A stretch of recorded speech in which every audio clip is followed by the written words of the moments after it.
nós vamos tentar fazer ligação enquanto vão passando algumas imagens que foram chegando a partir da Judith, que é com quem nós vamos falar. A Judith é uma ativista israelita, ela trabalha como assessora no Parlamento israelita e é uma ativista sobretudo dos direitos das mulheres e do direito à habitação. A Judith vive em Jaffa, onde as autoridades israelitas estão próximas de conseguir fazer uma limpeza étnica, é esse o termo correto, da população palestiniana, e a Judith tem sido uma das maiores ativistas procurando evitar essa intervenção por parte das autoridades israelitas. So you feel free to say whatever you want to say. We are seeing in this moment images from the flotilla. Now we are seeing Ada Colau. Okay. Okay, but you can. Meanwhile, while you are speaking, we will see the pictures that we got from you. Okay, so I'm on the sea, on the Tribunal. We had quite a few problems leaving the harbour, but in the end we managed to. And we're on our way, and the atmosphere is really great on the boat. But of course, the atmosphere in Gaza is terrible. We're in contact with people from Gaza, and we just know why we are doing this. In Gaza, about 95% of the water has become undrinkable because of the electricity strikes, which make the water plants turn off. And also some of them have been demolished. So most of the water is undrinkable, but people drink it anyway because there is no alternative. There is about 12 hours of electricity a day. 700,000 children have to go to 700 schools because most of the schools have been demolished, and also those schools these children go to, and they go in shifts. So the school is used for many hours a day because there just aren't enough schools. I could go on. The fields close to the border with Israel are being sprayed by some chemicals in order to prevent plants from growing. And it is unclear what the long-term influence of these materials, of these chemicals, will be on those people who live nearby, or on the other hand, who try to grow and maybe have eaten some of the fruits of those fields, in spite of everything. So there are just so many things completely wrong. The export from Gaza since the blockade is down to about 15%, and as a result, there is very little work, so people are very poor. The situation in Gaza is completely desperate. And I think if there is one thing that really makes us want to be on this boat and pay our respect to the women from Gaza and make it to Gaza in order to break the blockade, because the blockade is what has created this dire situation. We're women from many different countries. The crew is also totally female. And we received lots of support both from the people from Gaza, with whom we're in contact on Facebook, and they're very excited about knowing that we're finally on our way. And also from some of our Israeli supporters, although inside Israel the criticism is vitriolic and is really very unpleasant. Because of the horrible Syrian crisis and the attention of the world has gone away from Gaza, and I think that's also why it's very important so the world will pay attention to what is happening in Gaza. The state of Israel does everything to ethnically cleanse Jaffa and to basically remove the Palestinian population from it. But they use various tools to do so, and it's a situation in which about 800 families are facing to be kicked out of their homes, or their homes will be demolished, or their homes will be sold to other people, and these people have nowhere to go. Right? It's very hard nowadays to make the difference between the police and the army. You see pictures of soldiers in Iraq, and you see pictures of police in France. They are dressed the same, right? They look like Robocops or something, right? With huge weaponry against sort of, peaceful resistance.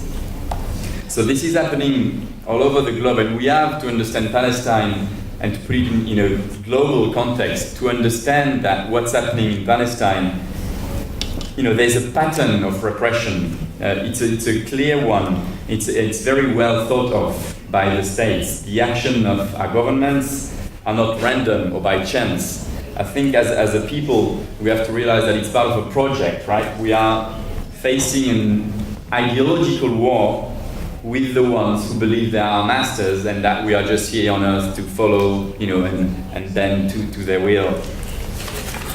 And it's becoming, I think, clearer. Sorry, water break.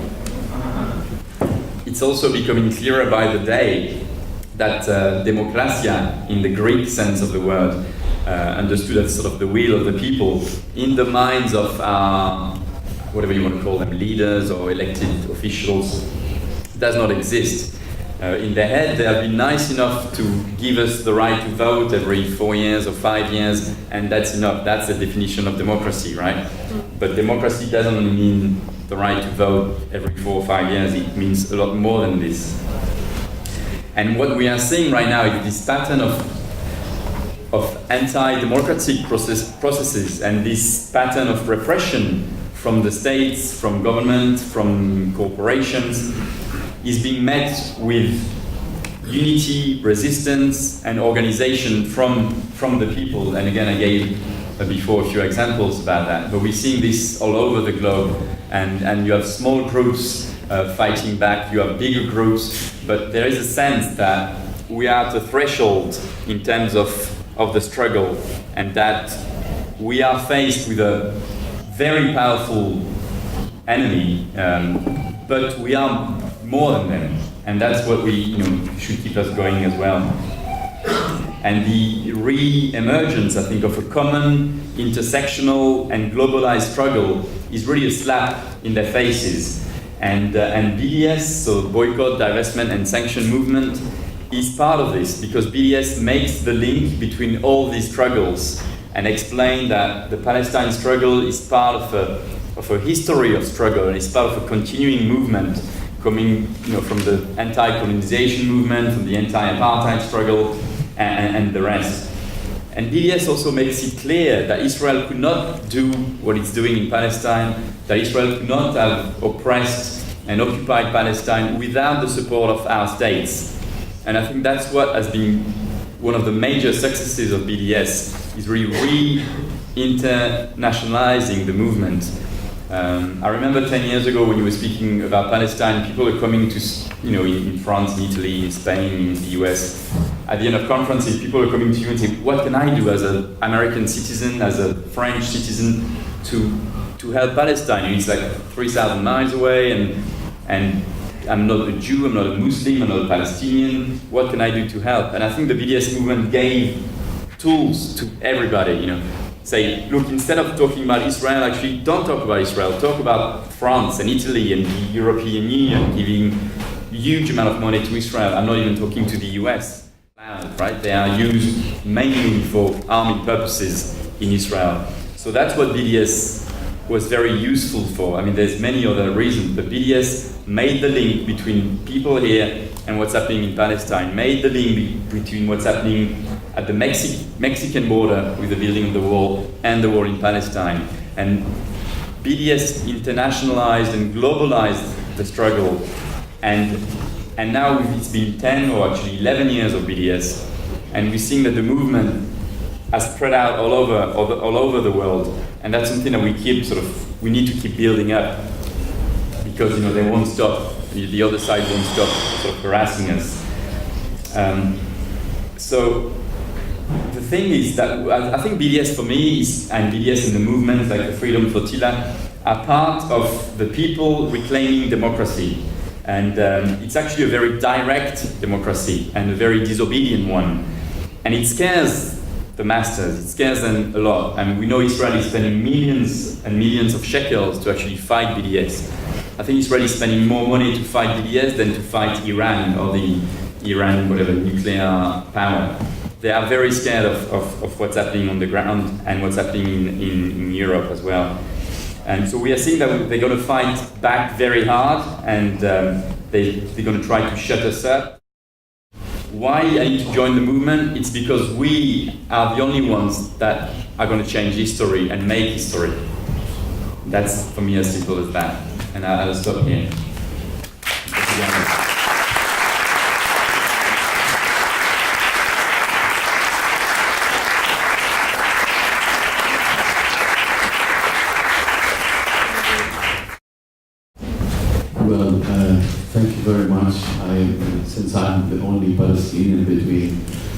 all the people here, I will allow myself to thank everybody for participating, and also about this great event that is happening, which is rarely happening, especially in Portugal, I would say.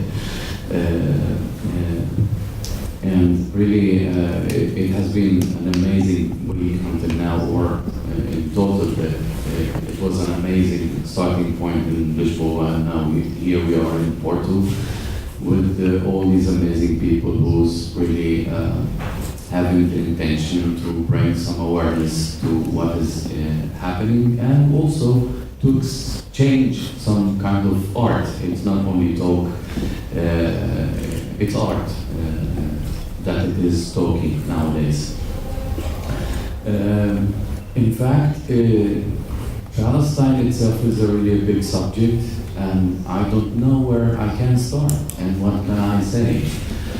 But maybe I share with you a story, since we are a story, and we will remain to be a story to be told. The most difficult part of it is that it became normal for the Palestinians to talk about death. And this is what we are trying also to stop saying as Palestinians that, it's normal, it's part of our life, this is how we live, it's okay. I don't think we can accept this term of being okay, since things is not okay. Simple. I myself was born in a refugee camp, a refugee camp that was established, of course, after the Israeli Zionist project in 1948, when my family was kicked out and forced to leave, because it's very important to say, because the Zionists are saying, they left voluntarily and just we took their houses. This is what they've done. But my grandfather, my grandmother came from a village called Iraq al-Manshi in Arabic, and nowadays it's called Kiryat Gat. It's only 68 years after. So the United Nations created a special program called UNRWA, and UNRWA helped the Palestinians to have tents, sugar, and rice. And in my opinion, my perspective, the Palestinians stopped and say, thank you for that, but we don't want that. I think we want to go back to our houses. We would be in a better situation. This is what I believe. But people was with a big need to accept and have the tents in order for them to have some protection for their families from the rain, from the snow. And I went to my family and I said, congratulations, I quit university. And they weren't happy at all with my decision, of course, but I find it theater. And I studied theater. And in the theater world, since I'm working in this field, we question a lot. And we ask ourselves, what can we do? Why we do what we do? And as a Palestinian, my case is growing day after day, and my fight is bigger day after day, because I work in the theater, and I find a space where I can communicate more, I can talk more, I can write more, and we can create art, and we can create a debate, and we can create a talk. And one day I said, okay, I'm away from my family, away from everything, so I should do something. I started to sing, compose some music, and they took me in a time I was directing a play, you might know, by Harold Pinter, The Caretaker. And they gave me some thoughts about the play. I was very happy inside of the cell thinking about what can I do in that scene, or maybe my creation would be better. And we had a great dialogue, me and the interrogator. I said, your occupation will end soon. He said, I'm dreaming. And I said, my friend, everything starts with a dream. everything, even your Zionist project, started with a dream, and here you are. You realized it. You have a country, right? But I give you maybe 15 years more from my side just to collapse. And it will collapse. It's like your dream. I said, I'm telling you, everything starts with a dream. And it will happen. He wasn't happy about my talk because suddenly a guy who's in prison, away from his family, away from everything, and he's talking in such a strong way. What is happening? It's supposed to be the opposite. It's supposed to be a weak guy begging him to go back home. But I didn't. And I think I spent only 40 years, and I'm sorry, I'm ashamed to speak about my experience, beside all the Palestinians who spend 50 or 30 or 15 or 12 or 10 years from their life in prison. I think what is more impresses me sometimes is that we are as human beings, difficult for us to put ourselves in the place of the others. And maybe repeating myself of saying, if your pain is your pain, it's not my pain, then I don't care. We are more and more moving to the idea of individualism. And I think we should stand for and help each other and support each other, despite the fact of Palestine, because Palestine is also one problem in the whole world. There's so many different problems. There's also much more harder problems exist in this world. But of course, I'm talking about Palestine since Palestine is still a case, and I am Palestinian and I was born there, and I have to defend my people, not my country, because I don't agree with this term. Countries. I hate to be nationalistic. I don't agree with that term, and I don't want to be. And I hope maybe that the place will be, and the problem will be resolved, and we'll call the place no country. The no country begins. The first no country in the world. But I think since we didn't have the privilege as Palestinians to have a country, I would say, yes, this was Palestine before, and I think I would like it to be Palestine. So imagine if I come to Portugal and I say, let's call it Nicaragua. No one will agree. No one. But people nowadays is forcing me to accept the two-state ridiculous solution. I'm sorry, I'm allowed, I'm Palestinian. The two-state solution. And they don't know what does that mean at all. It's just a romantic idea exists in their mind, and they want to be two countries settled down and hoping for the better, which is a goodwill, but realistically it doesn't work. If you come to Palestine and see what is left actually from historical Palestine, you're going to be surprised, and with all the colonies around and so on. So. And many people also ask me, it's going to be okay, so why don't you live and accept this term of living and coexistence? And yes, but there's conditions for that.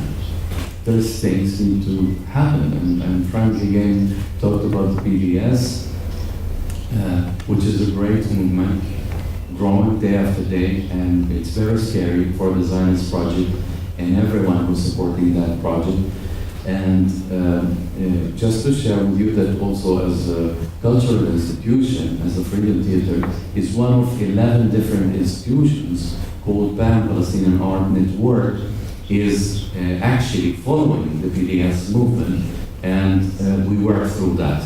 So I think the idea is growing, and as a Jewish friend from America, her name is Dorothy, is telling me every time I see her in the US, she's saying, we are winning.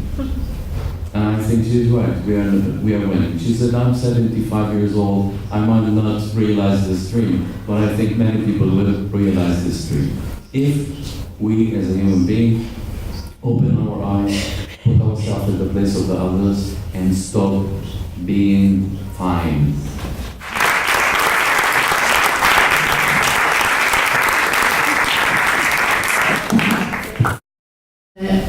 O que o Fred disse agora, no balcão, é mesmo importante para mim, porque esse tema da esperança, não é? Às vezes eu e o Nabeel olhamos um para o outro, vivendo no West Bank, na Cisjordânia, que por acaso, por falar nisso, nós devíamos falar em como os termos devem ser usados corretamente. Em português diz-se Cisjordânia, mas não deveria chamar-se Cisjordânia, deveria-se chamar West Bank, porque é um anexo, é uma área anexa ocupada militarmente. E já nem faz sentido chamar-lhe ocupação, porque é uma ocupação militar, que a ocupação dura mais que, enfim, 67 anos. Portanto, devia-se chamar West Bank e eu vou chamar West Bank a partir de agora. Às vezes olhamos um para o outro e a sensação é de desesperança, de será que isto vai mesmo, não é? E então estas palavras do Fred são muito importantes porque às vezes nós passamos tantas horas da nossa vida a lutar e a tentar ouvir a mensagem e tudo isso que às vezes é bom ouvir dizer que somos muitos, que estamos a trabalhar, que está a resultar, que há muitos resultados, não é? Por exemplo, agora em Portugal a polícia levou um projeto de 5 milhões de euros de intercâmbio de segurança com a polícia israelita e 5 milhões de euros a menos que entram no Estado de Israel e no projeto sionista.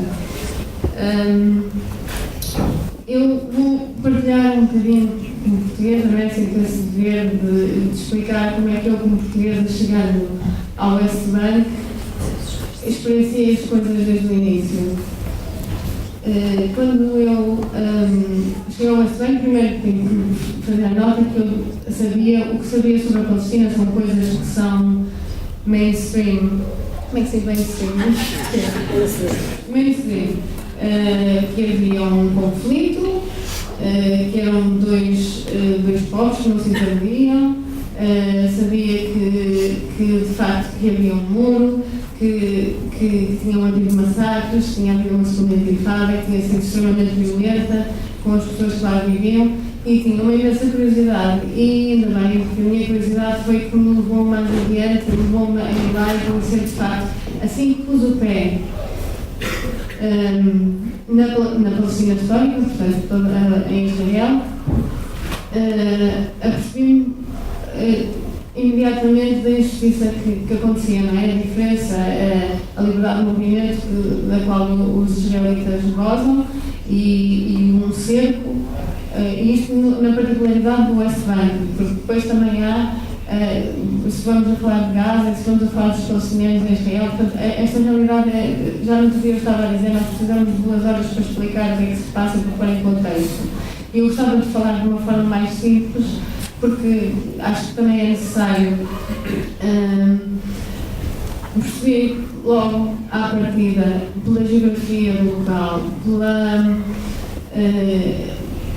não é? Por ser que o que existe lá não é um conflito, é uma ocupação, um colonialismo que acontece no local dia a dia, por exemplo em Jerusalém, casa por casa. E apercebi-me logo isso. Com o passar do tempo, em Jenin, percebi também que existir para os palestinianos é um ato político. E ao perceber isso, percebi que não há nada que não seja político. Portanto, o que vocês têm aqui hoje é um ato político. E vocês não quererem, depois destas conversas e de toda não é, estas reflexões e estimulação da nossa parte e tudo isso, o não quererem saber mais é também um ato político. E o quererem saber mais, espero eu, será um ato político nas boas políticas que podemos ter. Portanto, isso foi uma grande realização. Já o Frank citou uma pessoa, já não lembro agora quem foi, mas o Hassan Kanafani, que é um escritor palestiniano, também dizia: o homem é uma ideia. Primeiramente é uma ideia. E de facto também percebi outra realização que foi que isto não é uma guerra religiosa que existe, nem isto é uma guerra de ideias. E a ideia principal o segundo que eu entendo do projeto sionista é que deve haver um Estado exclusivamente para judeus, ou pelo menos com uma, como é que se diz, ratio? Rácio? Ah, tá bom. Boa. Deixa eu escrever. Um rácio de 70 para 30%, portanto 70 judeus e 30% não judeus. Que há a ideia, não é? Já no início, mesmo antes de existir um Estado chamado Israel, os judeus sionistas que vinham viam já aquele povo que lá vivia como bárbaros e como estrangeiros e que, portanto, tudo se passa primeiramente ao nível das ideias. Quando eu não percebi disso, fiquei muito contente, porque as ideias podem-se mudar, não é? Com o trabalho certo, e de certa forma nós fazemos um ativismo, não é? Lá no Frederico, mas um ativismo de dentro para fora, e agora estamos a fazer de fora para dentro, mas quando vimos cá para falar, mas o ativismo que nós fazemos, por exemplo, em relação ao BDS, o boicote, desinvestimento e sanções. Nós, eu e o Nabeel, descobrimos lá em janeiro, por exemplo, que muita gente não sabia o que era o BDS. When did you do that? In 2014? 2013? Bom, nós desde 2009 que vamos a todas as lojas em janeiro e explicamos que comprar produtos israelitas que está a contribuir, não é? E lá há muitos. E é complicado porque há pouca variedade.